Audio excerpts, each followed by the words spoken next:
Kileo ndani yake, kileo pombe, kileo chochote pombe, ile kwa kiwango kidogo au kwa kiwango kikubwa. Kileo ni aina ya kafara inayopiga utu wa ndani wa mtu, na ina roho moja. Unapokunywa kileo, kina roho ya kwenda kuharibu akili ya mtu.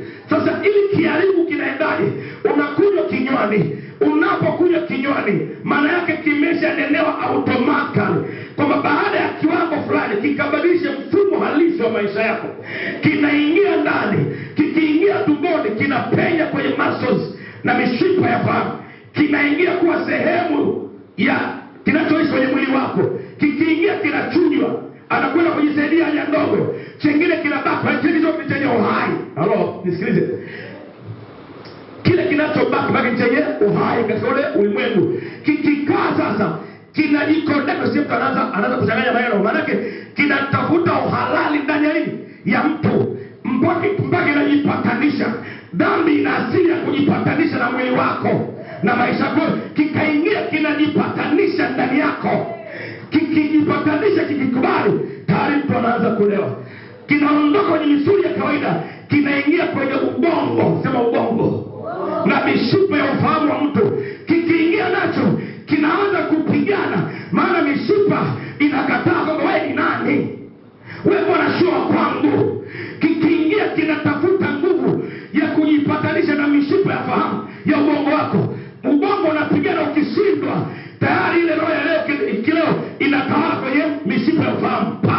Ikikaa kwenye mishipa ya ufahamu, automatically kinaingia kwenye ubongo ndani, kinakuwa ni sehemu ya roho na akili fulani. Ndio maana tayari anaanza kutukana, anaanza kuvua nguo. Kwa nini? Tayari kileo kimeshatawala. Maana yake nini? Kinachonajisika na pombe namba moja ni utu wa nini? Wa ndani. Akili ya nini? Ya ndani. Maisha ya nini? Ya ndani. Tabia ya nini? Ya ndani. Alafu nje inarejesha, inathibitisha. Kwa hata mnywa kileo ni amejitoa dhabihu kwa mfano wa kuzimu na uharibifu wa maisha yake unatokana na kileo. Ndio maana kuna watu wamefilisika kwa sababu ya ulevi, wako gerezani kwa sababu ya ulevi. Amelewa akawa mtu. Kilichofanya leo ni anasema ningejua ni pombe. Manake kile kilichotumika kina roho, kimekwenda kuua uhalisia wa mtu wa ndani, kikaeka nguvu ya utu nyingine, kinaharibu. Ungenielewa ungesema amina kwa nguvu. Mwendelea. Ndio ibada yenu yenye maana. Anasema tena hiyo miili yenu kiitoa kwa dhabihu iliyo hai tena yenye maana. Anasema na takatifu. Maana yake sadaka inayoambatana na utakatifu, inaambatana na matendo sahihi, inaambatana na dhamira njema, inaambatana na kweli, inaambatana na misingi ya maarifa. Ndio sadaka ipendezayo Bwana. Ndio sadaka inaweza kunena. Sadaka yenye mchanganyiko wa uovu ni sadaka inaonena kwenye ufalme wa kuzimu na sio ufalme wa Mungu. Sadaka isiyotembea kwenye njia ya Bwana, kafara yoyote isiyotembea kwenye njia ya Bwana, maana ni kinyume cha hatima yako, ni kinyume cha leo yako na kesho yako. Amina. Muendelea. Wala msipatishe na namna ya dunia hii. Angalia Paulo anasema kwenye Warumi, pamoja na mambo yote, pamoja na kuwa takatifu, lakini anakuambia mwanangu, usifatishe namna ya dunia hii.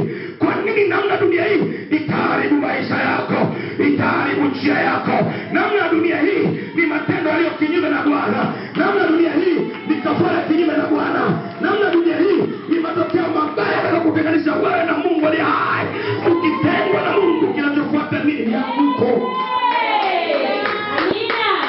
Amina. Bali mgeuzwe kwa kufanywa upya. Anasema bali mgeuzwe kwa kufanywa upya. Nia zenu mpate kujua hakika mapenzi ya. Anasema kufanywa upya nia zenu. Maana yake kusudi, dhamira zenu, mpate kujua hakika mapenzi ya nani?